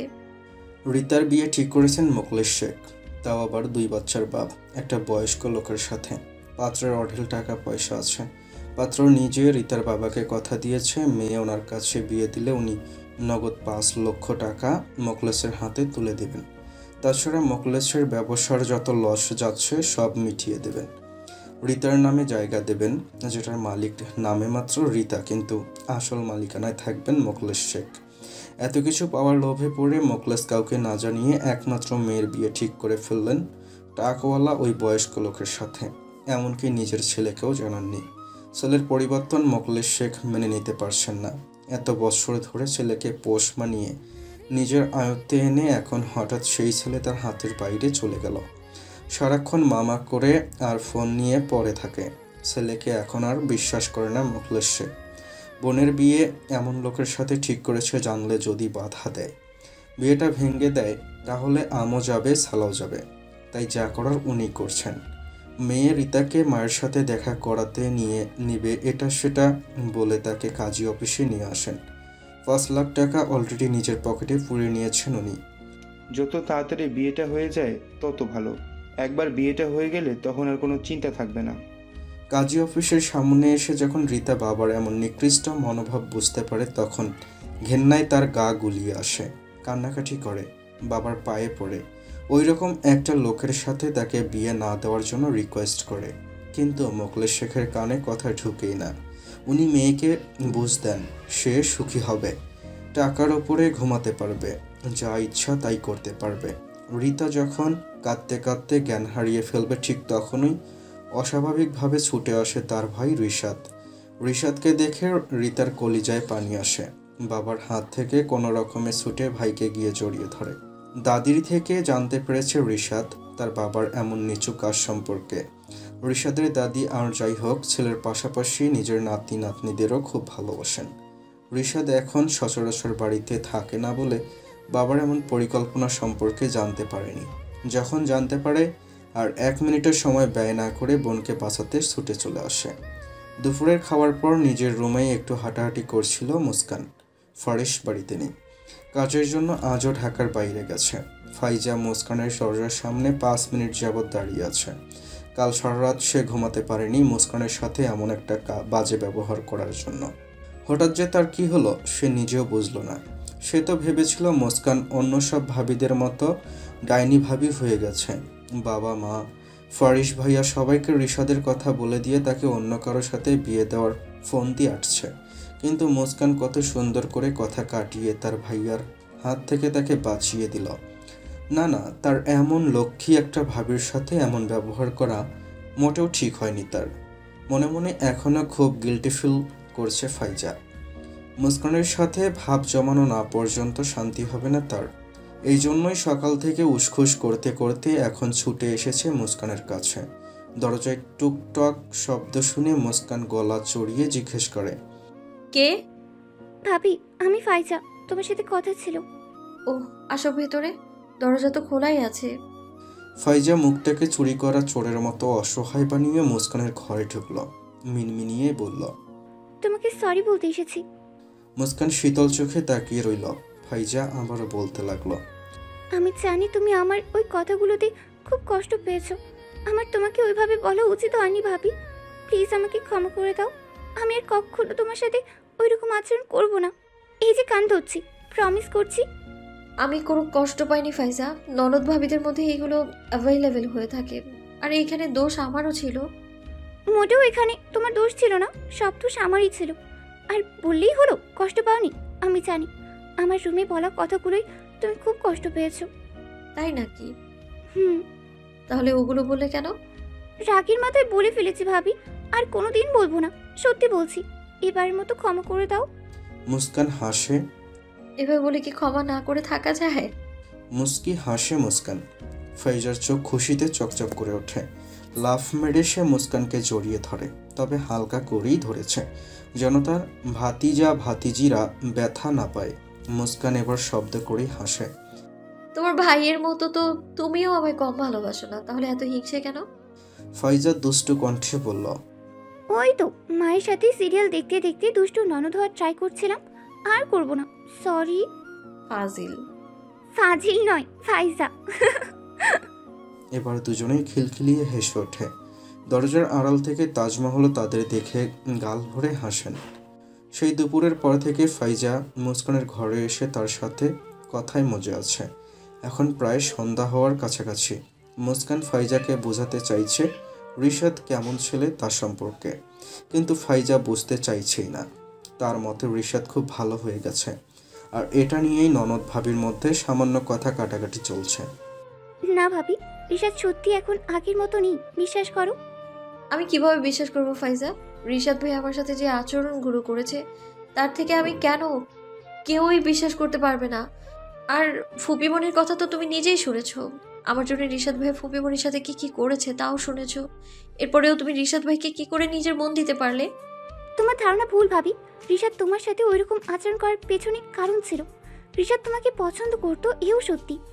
তোমাকে পাওয়ার জন্য এসব করেছিল। রিশাদ ওর ফ্রেন্ডদের থেকে ইন্সপায়ার হয়ে এমনটা করেছে। রিশাদের ফ্রেন্ডরা এভাবেই মেয়েদের পটাতো, তাদের সাথে ফ্ল্যাট করতো। সেই ভেবেছিল তোমার সাথে এসব করলে তোমারও ওকে ভালো লাগবে। রিশাদের ফ্রেন্ড গ্রুপটা একদম ভালো না ভাবি, খুব বাজে। ও তো ওদের সাথে মিশেই এরকম হয়েছে। আমার কথায় রিশাদ এখন আর ওইসব বন্ধুদের সাথে মেশে না। নেশা করাও কমিয়ে দিয়েছে, ধরতে গেলে ছেড়েই দিয়েছে। এমন টুকটাক নেশা আড্ডা মাস্তানি তো বড়লোকের ছেলেরা করে, তাই না বলো? এরকম লজিক ছাড়া কথায় কোনো লাভ হবে না ফাইজা। রিশাদ ভাইয়া তোমাকে যা বোঝাচ্ছে তুমি অন্ধের মতো তা গিলে যাচ্ছ। আমার বারণ শোনো তুমি। দুনিয়াতে সবচেয়ে কঠিন হচ্ছে মানুষ চেনা। রিশাদ ভাইয়ের মতো ছেলে কখনোই ভালো হতে পারে না। যে ছেলে নিজের মায়ের সাথে এমন আচরণ করতে পারে, সেই ছেলে আর যাই হোক এত সহজে ভালো হবে না কোনোদিনও। ভালোবাসা সব পারে ভাবি, ভালোবাসলেই পারি একজন মানুষকে পুরোপুরি বদলে দিতে। ভালোবেসে যদি একটা প্রাণীকেও বসে আনা যায়, তাহলে রিশাদ তো সুস্থ মস্তিষ্কের রক্তে মাংসে করা একজন মানুষ। সে কেন পরিবর্তন হতে পারবে না? রিশাদ তোমাকে ভুলে আমাকে নিয়ে স্বপ্ন দেখতে শুরু করেছে ভাবি, আমার জন্য নিজেকে পরিবর্তন করেছে। তুমি কেন বিশ্বাস করতে চাইছো না? ফুপিমনির সাথে ওর ওই ব্যবহারগুলো করে রিশাদ এখনো অনুতপ্ত। তুমি দেখোনি সে কতবার ফুপিমনির কাছে ক্ষমা চেয়েছে এসবে। তাকে বাড়ি নিয়ে যাওয়ার চেষ্টা করেছে, সারা রাত আমাদের বাড়ির রাস্তায় অপেক্ষা করেছে। মাকে ভালো না বাসলে সে এরকম কেন করবে? নেশার ঘুরে কেউই তো কত কথা বলে। নেশা কেটে গেলেই বুঝতে পারি রিশাদের সাথেও এরকমই হয়েছে ভাবি। সে এখন ফুপিমনির জন্য কাঁদে।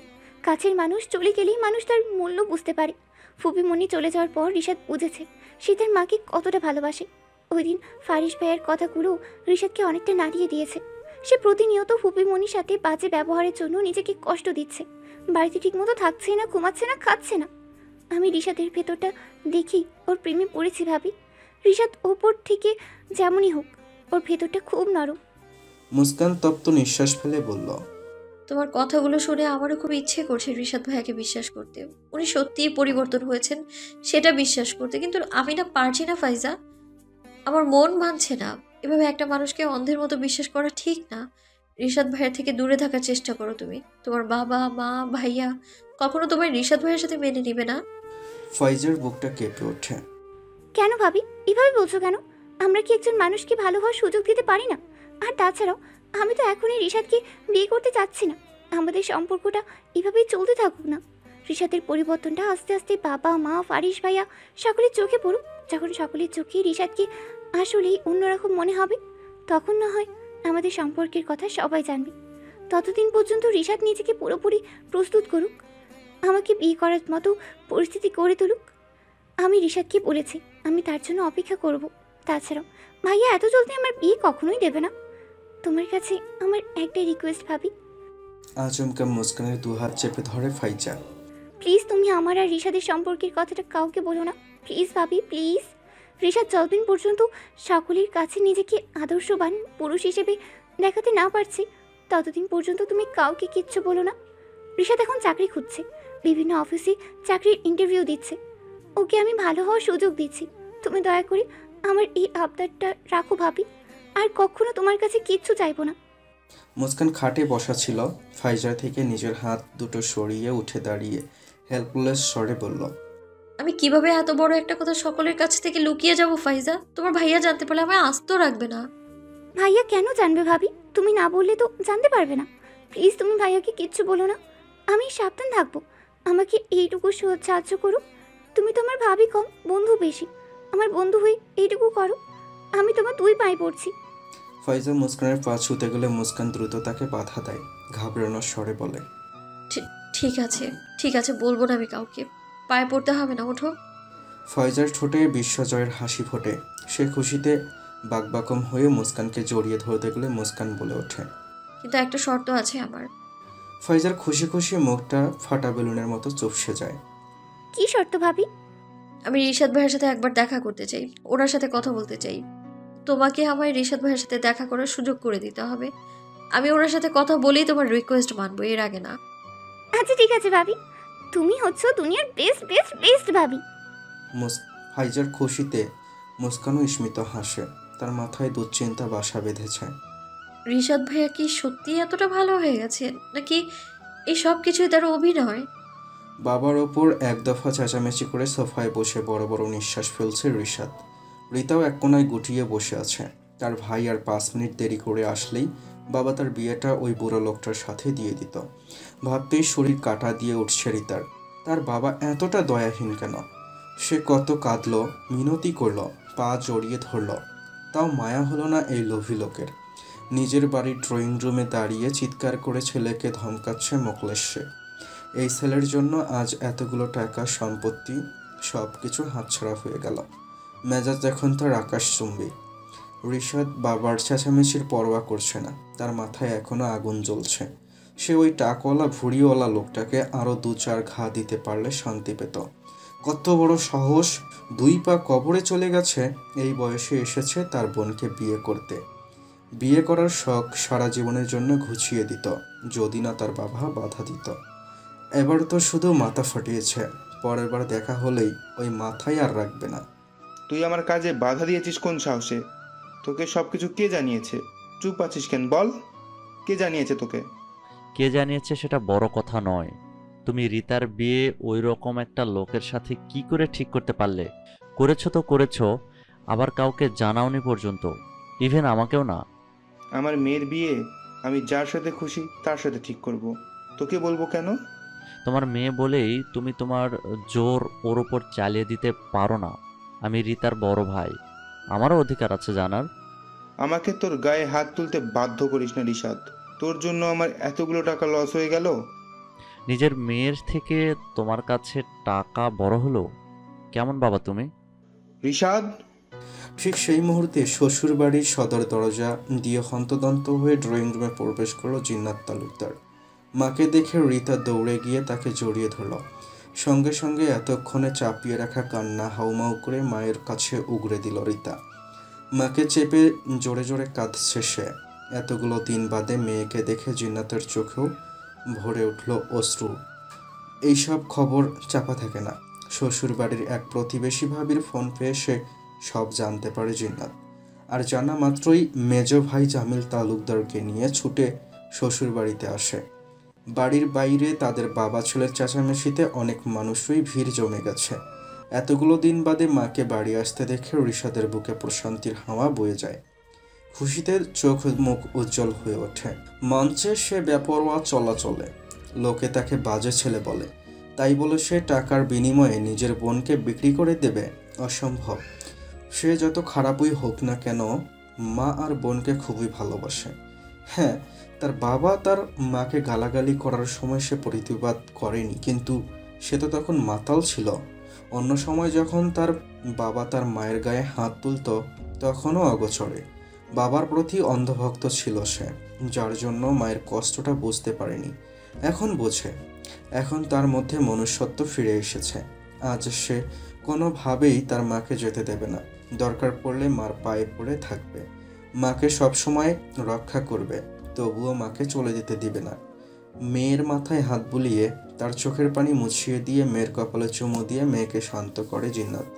মোখলেসের দিকে ঘৃণার দৃষ্টিতে তাকিয়ে ক্রুদ্ধ কণ্ঠে বলে, মানুষ নিকৃষ্ট হয় জানতাম, কিন্তু কোনো বাবা নিকৃষ্ট হয় তা জানতাম না। আজ তোমাকে দেখে বিশ্বাস করতে বাধ্য হলাম। সব বাবা এক হয় না। কিছু বাবা টাকার লোভে মানুষ থেকে অমানুষও হয়। ছি, এত টাকার লোভ তোমার?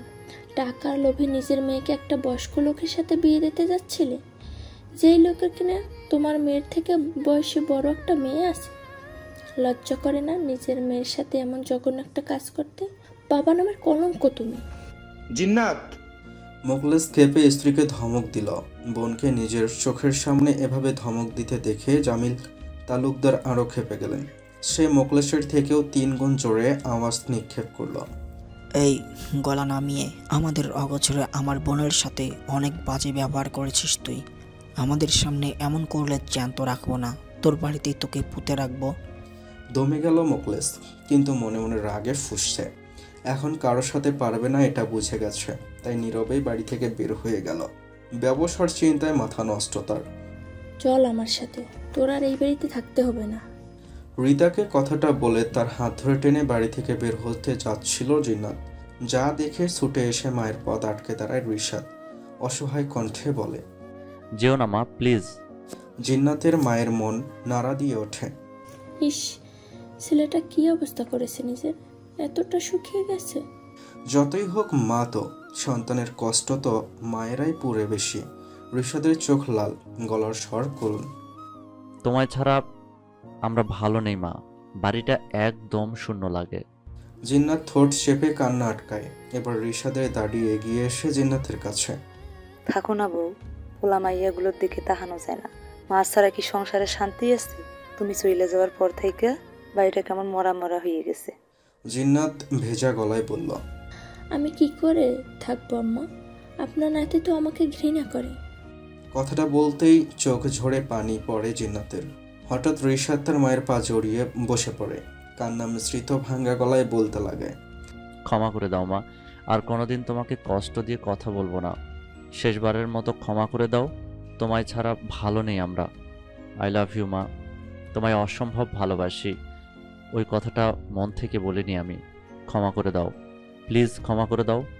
রিশাদের টুপটাপ চোখের পানি জিন্নাতের পায়ে পড়ছে। জিন্নাত আর নিজেকে কঠোর রাখতে পারল না। ছেলের সামনে হাঁটু ভেঙে বসে ছেলেকে জড়িয়ে ধরল। মাঝলে দুজনেই কাঁদছে। বেশ অনেকক্ষণ সময় ব্যয় হওয়ার পর জামিল তালুকদার কথা বললেন, বাড়ি চল জিন্নাত, রিতাকেও সঙ্গে নিয়ে চল, ওকেও এখানে রাখা ঠিক হবে না। মামার দিকে করুণ চোখে তাকায় রিশাদ, অনুরোধের স্বরে বলে, মাকে নিয়ে যাবেন না মামু? জামিল তালুকদারের গরু গম্ভীর স্বর। আমি আমার আদরের বোনকে তোর বাবার মতো একটা অমানুষ পশুর কাছে রেখে যেতে পারবো না। আমি থাকতে মায়ের কিচ্ছু হবে না, আমি কথা দিচ্ছি আপনাকে। মা ওখানে সেফ থাকবে। আমি তোকে একদম বিশ্বাস করি না। জিন্নাত, চলে আয়। জিন্নাতকে উদ্দেশ্য করে বলেন জামিল তালুকদার। রিশাদ মায়ের হাত চেপে ধরে বলে, প্লিজ মা, যেও না, আমাকে লাস্ট একটা সুযোগ দিয়ে দেখো। প্রমিস করছি বাবাকে আর কখনো তোমার গায়ে হাত তুলতে দেব না। জিন্নাত আলতো করে নিজের হাত ছেলের হাত থেকে ছাড়িয়ে নেয়।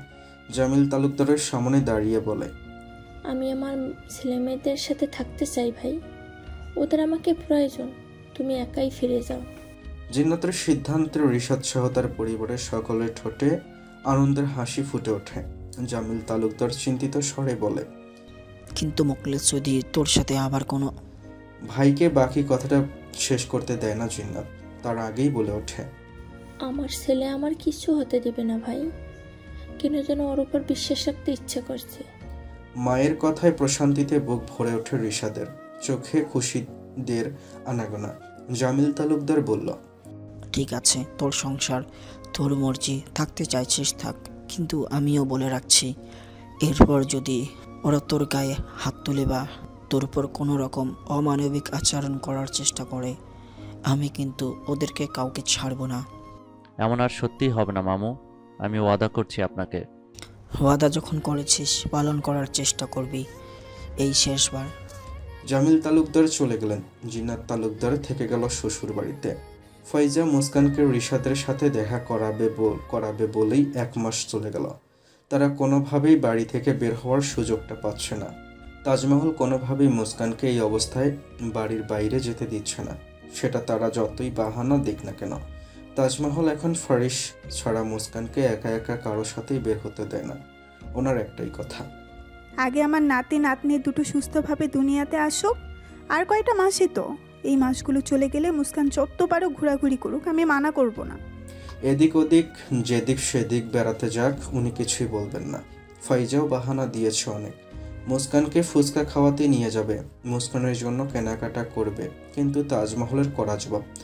যা যা খেতে ইচ্ছে করছে, যা যা কেনার প্রয়োজন পরে ফারিস আর তাদের বাবাকে যেন বলে, তারাই এনে দেবেন, বাইরে যাওয়ার দরকার নেই। ফাইজা আর মুস্কান তাজমহলকে রাজি করাতে না পেরে হতাশ হয়ে বসে রইল। মুস্কান বুঝে পায় না তার শাশুড়ি হঠাৎ এমন কঠোর হয়ে গেল কেন। আর ফারিস, সে তো আরও উপরে। মুস্কানের মা এসেছিল কিছুদিন আগে প্রথমবারের মতো মেয়ের শ্বশুর বাড়িতে, এসে 2-3 দিনের মতো থেকেও গেছে। মুস্কানকে সঙ্গে করে নিয়ে যেতে চেয়েছিলেন। এই অবস্থায় মেয়েদের মায়ের সঙ্গ খুব প্রয়োজন, কিন্তু ফারিস স্পষ্ট নিষেধাজ্ঞা দিয়েছে, তার বউ প্রেগনেন্সির পুরোটা সময় এই বাড়িতেই থাকবে, গ্রামে যাওয়ার দরকার নেই। গ্রামের চিকিৎসা তত উন্নতি নয়, কোনো ইমার্জেন্সি হলে এখান থেকে যত সহজে সব কিছু করতে পারবে, গ্রামে গেলে তা পারবে না। রাহিলা বেগমকে খুব করে রিকোয়েস্ট করেছে ফারিস, উনি যেন কয়েকটা মাস এখানে থেকে যান, কিন্তু রাহিলা বেগম 3 দিনের বেশি থাকেননি, বরং ফারিসের সিদ্ধান্তে আরও খুশি হয়েছে। ছেলেটা যে ওনার মেয়েটাকে কতটা ভালোবাসে এও বুঝে গিয়েছে। রাত 12টা বাজছে। ড্রেসিং টেবিলের আয়নার সামনে দাঁড়িয়ে নিজেকে পর্যবেক্ষণ করছে মুস্কান। পেটটা তার স্বাভাবিকের তুলনায় অনেকটাই বড় হয়েছে। বেবি একটা থাকলে হয়তো এতটাও ফুলও দেখাতো না, কিন্তু দুটো হওয়ায় মনে হচ্ছে তার পেট হয়তো ফেটেই যাবে। পেট বড় হয়, পুরনো সব জামাই মুস্কানের টাইট হয়ে গেছে এখন। আগে 3 পিসগুলাও পরতে খুব অসুবিধা হয়, তাছাড়া ওই 3 পিসগুলো পরলে তার পেট এতটা বড় দেখায়, যা দেখে মুস্কানের নিজেরই ভীষণ লজ্জা লাগে। বেছে বেছে যত টপস আর গোল জামা ছিল ওইগুলোই এখন পরে সে। মুস্কানের মা রাহিলা বেগম ওর জন্য গ্রাম থেকে বড় সড়ো ঢোলাঢালা কয়েকটা পোশাক বানিয়ে এনেছিল, যেগুলো এক একটা গায়ে দিলে মুস্কানের পায়ের গোড়ালি পর্যন্ত এসে ঠেকে। তাদের গ্রামের মানুষেরা সম্ভবত এই পোশাকগুলোকে মেক্সি বলে।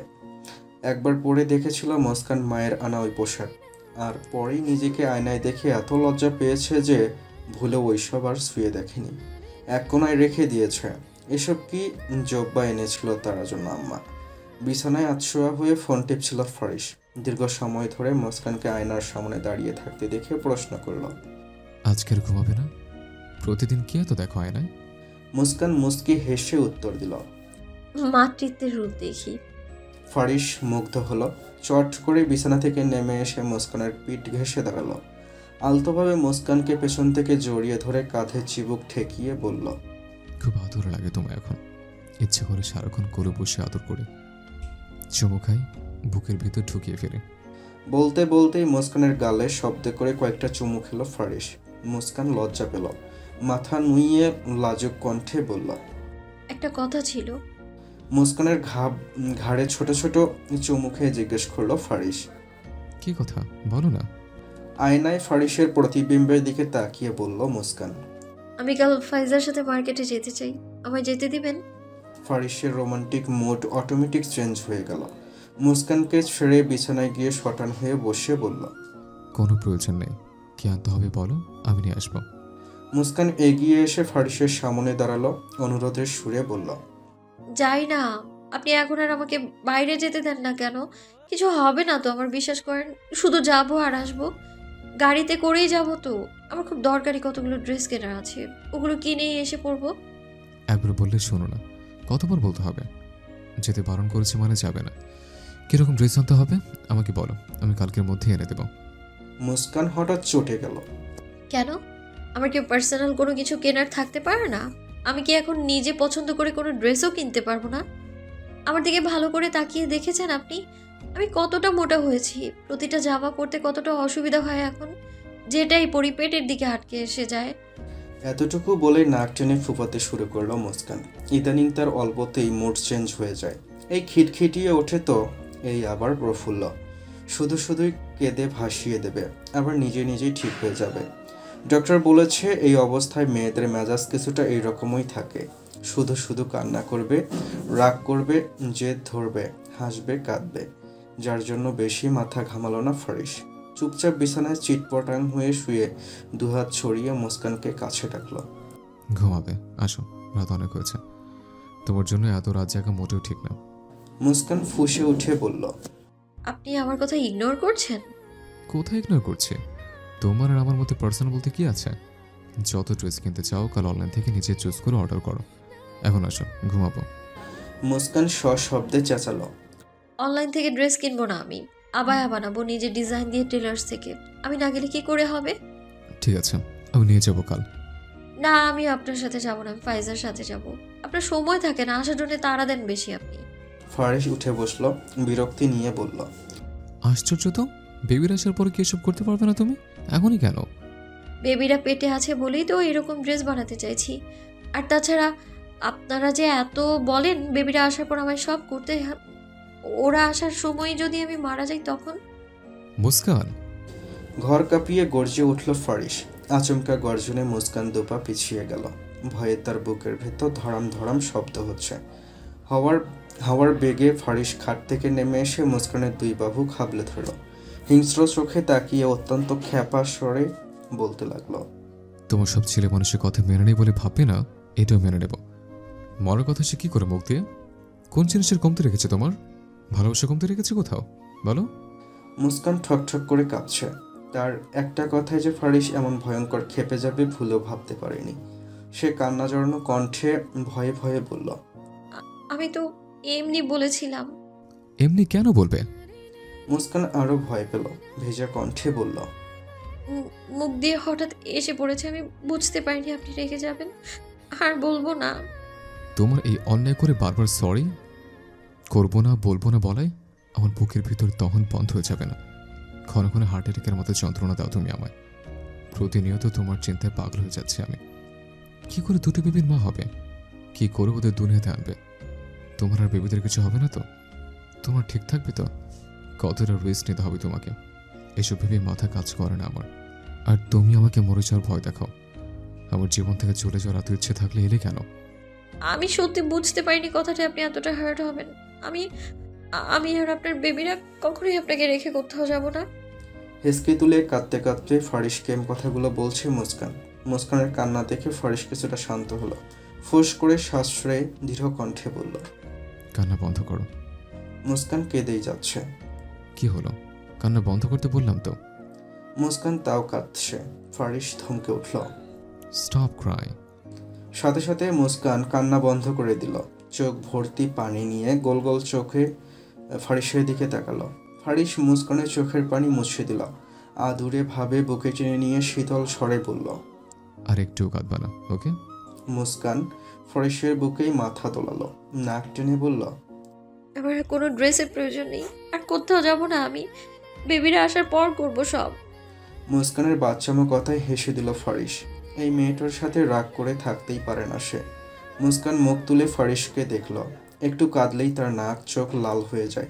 ফারিস সেদিকে তাকিয়ে মুস্কানের টকটকে লাল হয়ে যাওয়া নাকে ছোট্ট করে কামড় বসালো। তাকে আলতো করে ধরে খাটে বসিয়ে পানি খেতে দিল।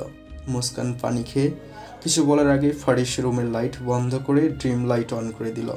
হালকা টিমটিমে আলোয় বিছানায় শুয়ে মুস্কানকেও টেনে নিল নিজের বুকের ওপর। শরীরের সাথে চেপে ধরে মোলায়েম ভয়েসে বলল, চুপচাপ ঘুমাও এখন। কাল ড্রাইভার চাচাকে বলে দিব তোমাকে আর ফাইসাকে মার্কেটে নিয়ে যেতেন। না, যাব না আমি। কথা বলতে নিষেধ করেছি না? ঘুমাও। মুস্কান চুপ হয়ে গেল। ফারিসের সাথে দেখা করার জন্য সে আর ফাইজা খুব চেষ্টা করছে, কিন্তু বাড়ি থেকে বের হতে পারছে না। ফারিস নিষেধ করায় তাজমহলও তাকে কোথাও যেতে দিচ্ছে না, যার জন্য ভেবে রেখেছে আজ যে করেই হোক ফারিসকে রাজি করাবে সে। ড্রেস বানানো তো বাহানা মাত্র, আসল কারণ হচ্ছে রিশাদের সাথে দেখা করা। কিন্তু ফারিস নর্মাল কারণেই যে হারে রেগে যাচ্ছে, ভুল কর্মেও যদি আসল কারণটা জানতে পারে তখন কি হবে? আতঙ্কে এখনই হাত পা কাঁপতে শুরু করেছে মুস্কানের। না যাওয়াটাই এখন ভালো হবে বলে মনে হচ্ছে তার। ঝলমলে বিকেল, মৃদু মন্দ বাতাস চারদিকে। সুন্দর একটা রেস্টুরেন্টে ফাইজার পাশে অস্থির হয়ে বসে আছে মুস্কান। আসতে চাইছিল না কিছুতেই, কিন্তু ফারিস নিজেই তাকে জোর করে পাঠিয়েছে ফাইজার সাথে। সে যে রকম ড্রেস পরতে চায় নিজে পছন্দ করে একদম সেই রকম ড্রেসই যেন বানাতে দিয়ে আসে। এই বলে হাতে 1010 টাকাও গুঁজে দিয়েছে। মুস্কান লাগবে না, প্রয়োজন নেই বলেছে অনেকবার, কিন্তু ফারিস শোনেনি। সে ভেবেছে মুস্কান হয়তো অভিমান করে এমনটা বলছে, তাই সেই জোর করে পাঠিয়ে দিল। ব্যস্ততার জন্য মুস্কানের সাথে যেতে চেয়েও যায়নি ফারিস। ড্রাইভারকে কড়াকড়ি করে বলে দিয়েছে তাদের যেন সাবধানে নিয়ে যায় আর শপিং শেষ হলে সাবধানে বাড়ি নিয়ে আসে। মার্কেট গিয়ে চটফট বেশ কয়েকটা কাপড় কিনে টেইলার্সে বানাতে দিয়ে মার্কেটের পাশে একটা রেস্টুরেন্টে এসে বসেছে ফাইজা আর মুস্কান। সুযোগ যখন পেয়েছে একবার রিশাদের সাথে দেখাটা না হয় করেই যাক। ফাইজা আগেভাগেই রিশাদকে ফোন দিয়ে বলেছিল এই জায়গাটায় আসতে। রিশাদ এসে তাদের জন্য কখন থেকে ওয়েট করছিল। মুস্কান অস্থির হয়ে বারবার আশেপাশে তাকাচ্ছে। ফারিস রিশাদের নামই সহ্য করতে পারে না। সেই জায়গায় তার প্রিয় বোন আর বউ দুজনেই লুকিয়ে রিশাদের সাথে দেখা করতে রেস্টুরেন্টে এসেছে। যদি জেনে যায় তাহলে কি ভয়ঙ্কর কাণ্ড ঘটাবে, এটা ভেবেই মুস্কানের রুহু কাঁপছে। মনে মনে অনবরত দোয়া দুরুদ পড়ে যাচ্ছে দুজনেই। মুস্কানের ভয়টা যেন ফাইজার থেকেও বেশি, কারণ ফারিসের ভয়ঙ্কর রাগের সাক্ষী সে একবার নয় বারবার হয়েছে। মনে মনেই বলছে, আল্লাহ, উনি যেন কোনোভাবেই এই কথা না জানে। আল্লাহ, আমিন আমিন আমিন সুম্মা আমিন। তোরা দুটো ফারিসকে এত ভয় পাস কেন বলতো? সে কি বাঘ যে তোদের খেয়ে ফেলবে? মুস্কান আর ফাইজাকে উদ্দেশ্য করে কথাটা বলল রিশাদ। ফাইজা মুখ বাঁকিয়ে বলল, ভাইয়ার হাতে খুশি খেয়ে তো নিজেই চিটপটা হয়ে গিয়েছিলে, আবার আমাদের বলছো? তুমি চুপ করো মুস্কান। আমি তো ভেবেছিলাম তুই অন্তত এই ভীতুটার মতো ফারিসকে ভয় পাবি না। কি বললে তুমি? আমি ভীতু? রিশাদ চোখ পাকিয়ে তাকায়। কথা বলছি তোর সাথে। ফাইজা থেমে গেল। ভাব নিয়ে চুপচাপ কোল্ড কফি খেতে লাগলো। মুস্কান রয়েশ হয়ে বলল, ওনার যা রাগ, ভয় না পেয়ে উপায় আছে? রিশাদ মুস্কি হাসল। বেবিরা আসার পর আর এমন থাকবে না। মুস্কান অবাক হলো। এটা কি আসলে রিশাদ ভাইয়া? এত নমনীয় ব্যবহার তাদের রিশাদ ভাইয়া করেছে? হঠাৎ ফাইজা কেসে উঠল। কফি খেতে নিয়ে বিষম খেয়েছে সে।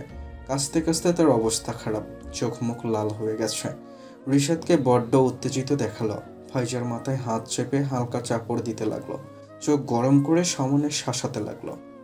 এত কেয়ারলেস কেন তুমি? সামান্য কফিও খেতে পারো না? নাকে মুখে মাথার তালুতে উঠিয়ে কেন খেতে হবে? ফাইজার কাশি বন্ধ হয়নি, সে এখনো কেসেই যাচ্ছে। রিশাদ চিন্তিত হয়ে দ্রুত ফাইজাকে পানি খাওয়াতে লাগলো। পিঠে হাত বুলিয়ে চুল ঠিক করে দিয়ে শান্ত করার চেষ্টা করলো। আস্তে আস্তে খাও। সময় নিয়ে শান্ত হলো ফাইজা। রিশাদ নরম স্বরেই বলল, ঠিক আছো তুমি? ফাইজা মাথা নাড়িয়ে হ্যাঁ বলল। মুস্কান এতক্ষণ ধরে অবাক হয়ে কেবল ফাইজা আর রিশাদকেই দেখে গেল। এত পরিবর্তন কি আসলেও কেউ হয়? মনটা হঠাৎই আনন্দে ফুরফুরে হয়ে গেল মুস্কানের। তাদের দুজনকে একসাথে দেখেও তার বেশ লাগছে। ফাইজা ক্ষীণ স্বরে বলল, আমি একটু ওয়াশরুম থেকে আসছি, জামাই কফি পড়েছে, পরিষ্কার করতে হবে। আমি কি আসবো সাথে? না না, ভাবি কি একা বসবে নাকি? তোমরা দুজনে কথা বলো, আমি এক্ষুনি চলে আসবো। ফাইজা চলে গেল। রিশাদ মুস্কানের দিকে তাকিয়ে সোজা হয়ে বসল। তুই নাকি আমার সাথে কথা বলতে চাইছিলি? তা কি কথা বল। আর চোখে রিশাদের দিকে চোখে চেয়ে নামিয়ে ফেলল মুস্কান। এক হাত দিয়ে অপর হাতে তালু কসলাতে কসলাতে বলল, তুমি কি আসলেই ফাইজাকে ভালোবাসো নাকি ওকে ঠকাতে চাচ্ছ রিশাদ ভাইয়া? রিশাদের নির্বিকার কণ্ঠ। তোর কি মনে হয়? আমি তোমার পরিবর্তন হজম করতে পারছি না। কেন? তোর পেছনে পড়ে থাকলে হজম করতে বুঝি? মুস্কান সাথে সাথে চোখ তুলে তাকালো। কি বলছো এসব? রিশাদ চেয়ারে হেলান দিয়ে বসল। ভাবলেশীন ভঙ্গিতে বলল, ভুল কি বলেছি? একসময় তোর পেছনে যেভাবে পড়েছিলাম সেখান থেকে এসব ভাবা অস্বাভাবিক কিছু নয়। মুস্কান অস্বস্তিতে পড়ে গেল। শুষ্ক ঠোঁট দুটো ভিজিয়ে পুনরায় প্রশ্ন করল, আমার কথা স্পষ্ট উত্তর দিচ্ছ না কেন? ফাইজাকে কি সত্যি ভালোবাসো? শার্টের কলার টেনে টুনে উঁচু করে জবাব দিল রিশাদ। ইনি ডাউট। মুস্কান কিছু বলতে নেবে তার আগে রিশাদ আবারও বলল, এটা ঠিক যে তোকে আমি পছন্দ করতাম, হয়তো এখনো ভালো লাগে। তোর জন্য আমার মনের এক কোণায় একটু হলেও দুর্বলতা আছে, সেটা আমি অস্বীকার করতে পারি না। কিন্তু তাই বলে আমি ফাইজার ভালোবাসাকেও দূরে ঠেলে দিতে পারি না। যে মেয়েটা আমার মতো পাথরের বুকে ফুল ফুটিয়েছে, আমাকে অমানুষ থেকে মানুষ হতে সাহায্য করেছে, আমার ভালো মুখোশটার ভেতর থেকে টেনে সামনে এনেছে, আমাকে ভালোবাসতে শিখিয়েছে, তাকে না ভালোবেসে যাব কোথায়? আমার নিজেকে জোর করে হলেও ফাইজাকে ভালোবাসতে হবে। তোর সাথে আমি অনেক খারাপ আচরণ করেছি, যেটার জন্য আমি অনুতপ্ত। মাফ করে দে আমায়। আমি ফাইজাতে সন্তুষ্ট থাকতে চাই, ওর সাথে ঘর বাঁধতে চাই। ফাইজাই একমাত্র মেয়ে যে আমার অনুভূতিগুলো বোঝে, আমার কষ্ট বোঝে, আমার দুঃখে দুঃখী হয়, আমার হাসিতে হাসে। এমন একটা মেয়েকে আমি কখনোই পায়ে ঠেলে দূরে সরাতে পারবো না। সেটা তোর জামাই শ্বশুর না মানলেও না। আশা করি তুই তোর উত্তর পেয়ে গেছিস। মুস্কানের কপালে বিন্দু বিন্দু ঘাম, চোখে চিন্তার রেখা। নীরব দর্শকের মতো কেবল শুনেই গেল রিশাদের কথাগুলো। রিশাদের কথা শুনে যতটুকু বুঝেছে, রিশাদ কখনোই ফাইজাকে ছাড়বে না। আর ফারিসকে যতটুকু চেনে, সে ভুলেও নিজের বোনকে রিশাদের হাতে তুলে দিবে না। ফাল্লা, কি যে হবে। ভাবি, ফাইজার ডাকে ধ্যান ভাঙে মুস্কানের। ফাইজা দ্রুত এসে মুস্কানের সামনে ফোন তাক করে বলে, ভাইয়া কন্টিনিউয়াসলি কল করেই যাচ্ছে, সন্ধ্যা হয়ে গেছে। উই আর টু লেট ভাবি, এক্ষুনি বাসায় যেতে হবে, জলদি ওঠো। মুস্কান চিন্তিত স্বরে বলল, আমার মোবাইল কোথায়? নিশ্চয়ই আমার কল দিয়ে না পেয়ে তোমায় কল করেছে। তোমার ফোন তো গাড়িতেই, ব্যাগের ভেতর। কি বলো? এখন কি হবে? যা হবে পরে দেখা যাবে ভাবি, এখন জলদি চলো, ভাইয়া না হলে এইখানেই এসে যাবে। মুস্কান আর ফাইজা হন্তদন্ত হয়ে চলে যেতে নিল রিশাদ পিছু ডাকে। তোরা দুটো আবার ওই হিটলারের ভয়ে পালাচ্ছিস? এমনভাবে যাচ্ছিস মনে হয় আজরাইল আসছে, এখনই জান কবজ করবে। আরে আমি অধমের দিকেও তো একটু খেয়াল কর। তুমি আবার আমার ভাইয়াকে হিটলার বললে? রিশাদ ফাইজার কথায় পাত্তা দিল না। মুস্কানের সামনে এসে নির্বিকার ভঙ্গিতে বলল, বাড়ি গিয়ে স্বামীর মাথায় ভালো করে তেল মালিশ করিস। কিছুদিনের মধ্যে খুব বড় সড়ো শখ খেতে যাচ্ছে, আগে থেকে মাথাটা ঠান্ডা রাখা প্রয়োজন। আর পারলে আমার কিছু গুণগানও করিস, যেন তোর জামাইকে পটাতে একটু সুবিধা হয়। ব্যাটা তো সহজে পড়বে বলে মনে হচ্ছে না।